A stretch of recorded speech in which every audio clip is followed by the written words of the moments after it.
Bon début de semaine à toutes et à tous, mesdames et messieurs. Merci de faire confiance au journal de la ville et tout de suite les sommaires. 49 847 milliards de francs congolais, soit 18 milliards de dollars américains. C'est le projet de loi Finances 2025 déposé ce lundi 16 septembre 2024 au Parlement par la première ministre, chef du gouvernement Judith Suminwa, avec une augmentation de 21% par rapport au budget exercice 2024 qui s'élevait à 40 986,0 milliards de francs congolais.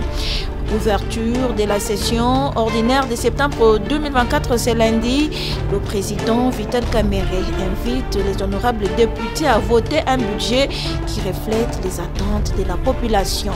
Le président de la République, chef de l'État, Félix-Antoine Tshisekedi Tshilombo, réaffirme la réalité de la gratuité de l'enseignement primaire et de l'effectivité de la rentrée scolaire 2024-2025, ainsi que sa détermination à promouvoir l'éducation des bases en République démocratique du Congo. C'était lors de sa visite ce lundi 16 septembre 2024 à l'école primaire Kamina, EPA 1 et 2, Yolo Nord et l'école primaire du Kanchachi. C'est tout pour les sommaires. Mesdames et messieurs, encore une fois, bienvenue dans ce journal. La première ministre Judith Suminwa a déposé ce lundi au bureau de l'Assemblée nationale 3 projets de loi. Le projet de loi des finances exercice 2025, le projet de loi portant reddition des comptes exercice 2024 et le projet de loi rectificatif du budget exercice 2024. Concernant le projet de loi des finances 2025, il s'élève à 49 847 milliards de francs congolais, soit une augmentation de 21% par rapport au budget exercice 2024 qui s'élevait à 40 986,0 milliards de francs congolais. Ce jour, je viens de déposer 3 documents importants. Il s'agit du projet de loi de reddition de comptes pour 2023. Nous avons aussi déposé un projet de loi de finances rectificative pour l'exercice 2024. Le 3e document qu'on a déposé, comme vous l'avez dit, c'est le projet de loi de finances pour l'exercice 2025. Ce projet de loi, aujourd'hui, il est à hauteur de 49 847 milliards de francs congolais et ça nous donne une augmentation de 21% par rapport à la loi des finances 2024, la loi initiale telle qu'elle existe encore actuellement avant la rectification. Et essentiellement, nous avons tenu compte de l'évolution d'un point de vue économique, tenant compte des chocs externes qui nous impactent à travers la guerre en Ukraine, la guerre au Moyen-Orient, mais aussi au niveau des chocs internes, avec notamment la guerre à l'Est, injustement imposée. La chef du gouvernement dit compter sur les réformes envisagées dans plusieurs secteurs de la vie nationale, notamment celles visant la stabilisation du taux d'échange pour améliorer le pouvoir d'achat de la population. Elle parle aussi d'un accent sur les investissements. Il a fallu aussi tenir compte d'un certain nombre de réformes qui vont nous permettre de continuer à stabiliser le franc congolais et probablement à terme, on l'espère, aller vers une baisse du taux de change pour améliorer le pouvoir d'achat des ménages congolais. Il était important aussi de mettre un accent sur les investissements. Et donc on a une augmentation au niveau des investissements de plus ou moins 14%, ainsi qu'une augmentation des ressources allouées à l'agriculture, 13% pour l'agriculture. Et nous avons mis l'accent, en continuant les réformes, sur la gratuité de l'enseignement, en mettant l'accent sur un peu plus de qualité à ce niveau-là. Ce qui veut dire aussi une amélioration au fur et à mesure des rémunérations au niveau des enseignants, mais aussi pour l'ensemble de la fonction publique. Le gouvernement envisage poursuivre la matérialisation du programme de développement local des 145 territoires de la République démocratique du Congo, initié par le chef de l'État Félix-Antoine Tshisekedi Tshilombo. Il va accorder aussi une priorité au développement rural en RDC à travers notamment les infrastructures routières, les routes nationales nationales, les routes interprovinciales et celles des dessertes agricoles ainsi que les voies fluviales. Parmi les priorités, il y a aussi les secteurs de la défense et la sécurité. Le gouvernement veut poursuivre des efforts pour assurer le retour de la paix et de la sécurité sur toute l'étendue du territoire national, notamment dans la partie est victime de l'agression rwandaise.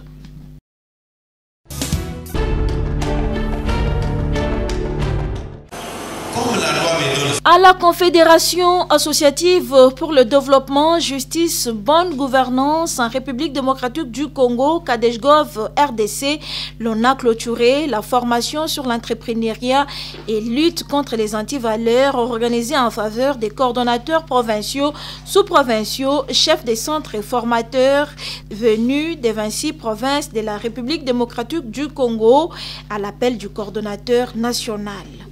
La cérémonie de clôture est intervenue ce samedi 14 septembre 2024 à Mont-Oreb, Kingasani, Yasuka. Les bénéficiaires de cette formation s'en sortent outillés et promettent de restituer la matière apprise à la base.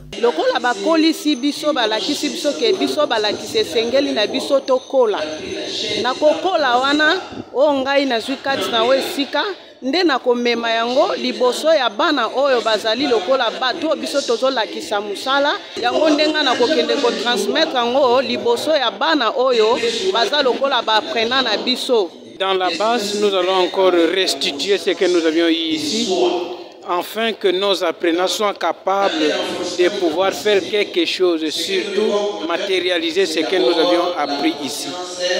Un motif de satisfaction pour le coordonnateur national de la Kadejgov, révérend Patrick Luyoyo Telekwaou, qui se frotte les mains d'avoir accompli son devoir. Le résultat est positif, premièrement par la participation présente de tout un chacun et les matières que nous avons données sont bien maîtrisées et prises en compte à tous nos coordonnateurs, à tous nos chefs de centre et formateurs de partout où ils sont et ils rentreront avec ça.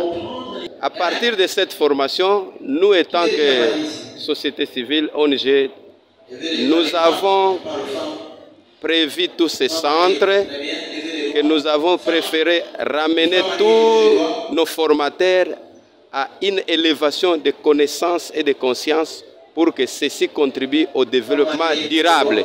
Car la formation professionnelle, c'est déjà un acteur du développement d'un pays. Cet exercice pédagogique d'environ 3 jours, fourni par la Confédération associative pour le développement, justice et bonne gouvernance en République démocratique du Congo, Kadejgov RDC, s'est ainsi déroulé en partenariat avec la Chambre des commerces, pêche, élevage et industrie RDC, Union européenne.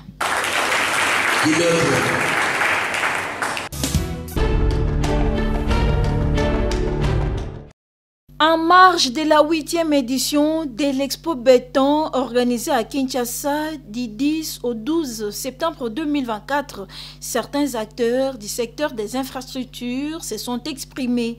Flamand Kaboulukou, directeur général de la cimenterie nationale SINAT, parle de l'Expo Béton et de la SINAT.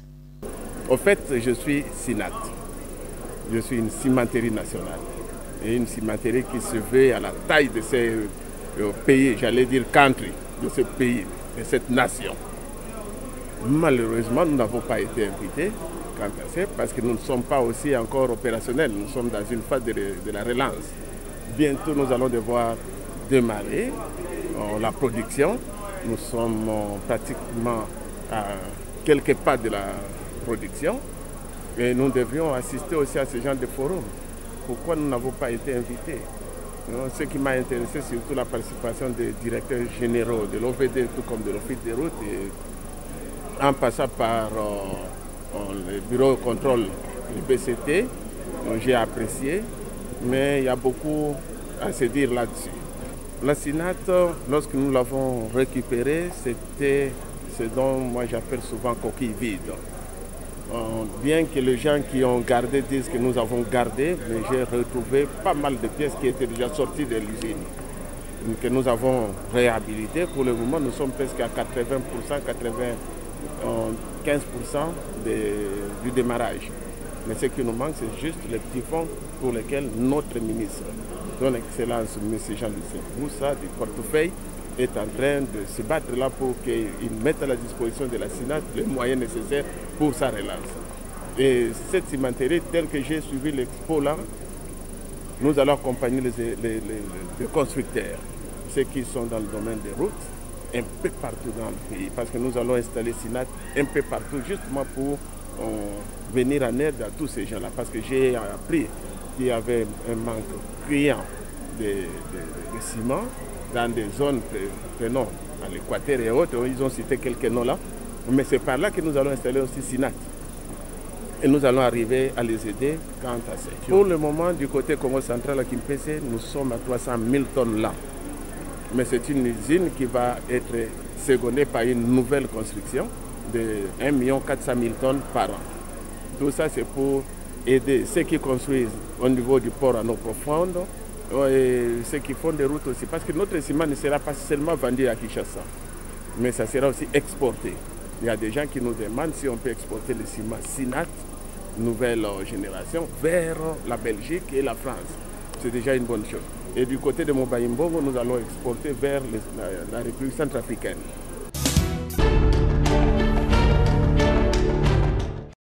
Le directeur général du Congo Construct DC parle ici de l'Expo Béton et de la proposition du projet du gouverneur Daniel Bumba d'ériger en lieu de mémoire et l'honneur du fait Etienne Tshisekedi Wamulumba.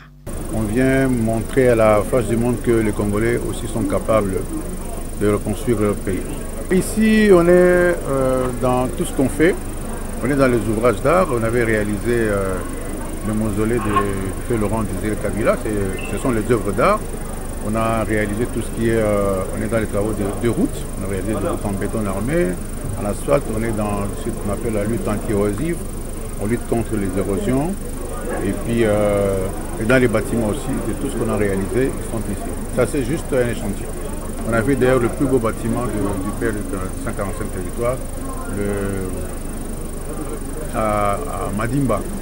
C'était en cours de, vous allez voir, c'est un très beau bâtiment, c'est le plus beau bâtiment du PEL de 145 territoires. Bon, ça représente une opportunité hein, parce qu'il a vu les œuvres et il a souhaité qu'on fasse aussi quelque chose, qu'on répète quelque chose pour celui qui a été le cœur de la démocratie au Congo, le feu Dr Etienne Tshisekedi.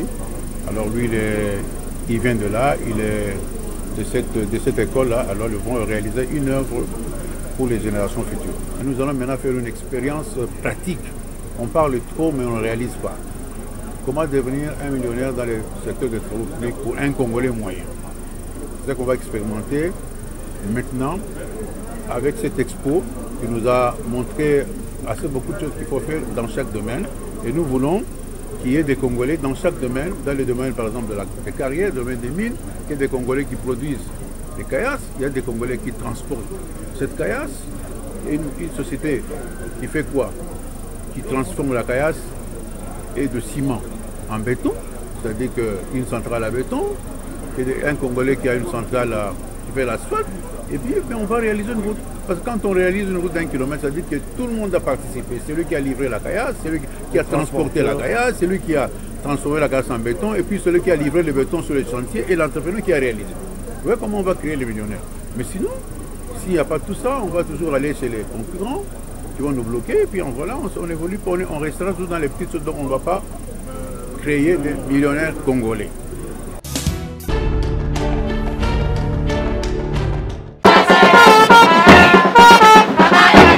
La commune de Mongafula a vibré pendant une semaine au rythme du championnat du catch organisé par le club catch La Différence, dirigé par le champion de Lukunga, Judano Massamba. Une compétition qui a réuni les catcheurs du district de Lukunga en vue de promouvoir ces sports de combat souvent négligés. Devant la foule immense des habitants de Mongafula, des invités des marques ainsi que des partenaires, plusieurs combats se sont déroulés durant plusieurs jours et cela à la grande satisfaction de tous.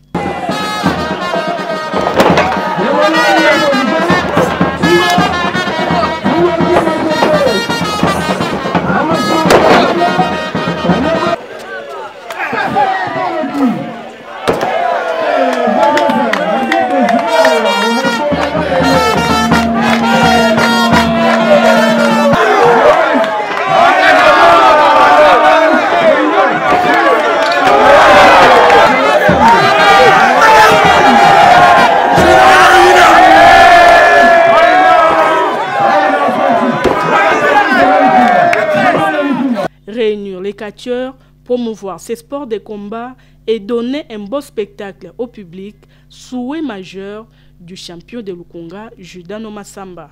Oh, c'est catch club la différence. C'est que la différence fait ça là partout. Bah, et si nous masolo catch, et masolo va ventir. Et masolo est sérieux. Tala ba mindele ba uti ba canadien basali ba américain ba mexicain ba yé ba partenaire numéro 1 à catch club la différence. Et bah yé lelo po ba mona ba catcher rango et puis ba so ba image ba mona lolenge ba bundelaka voilà. Yango moni présence tabango et topesi bana cimetière no sobonis lelo combat eza ofele poto se plus ba mindele o ba ekotala biso. Naza président numéro 1 à catch club la différence. Champion de Lukunga, véritable champion. Il y a Simanda Gouté. Véritable champion devant Batou, na Beta, Rambo Mobile et puis na Sentir. Et ça le col ya leloté, tu éviter ba bundeli wa pito comme yoka. Oh intel mais ils la raté. To bon ça catch.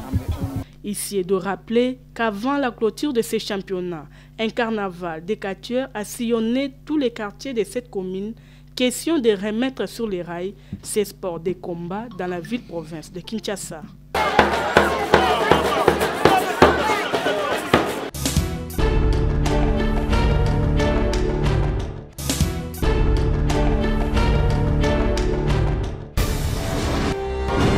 Nous sommes arrivés à la fin de ce journal de la ville, mesdames et messieurs. Merci de l'avoir suivi. Le prochain rendez-vous est fixé pour ce mardi et d'ici là, portez-vous bien.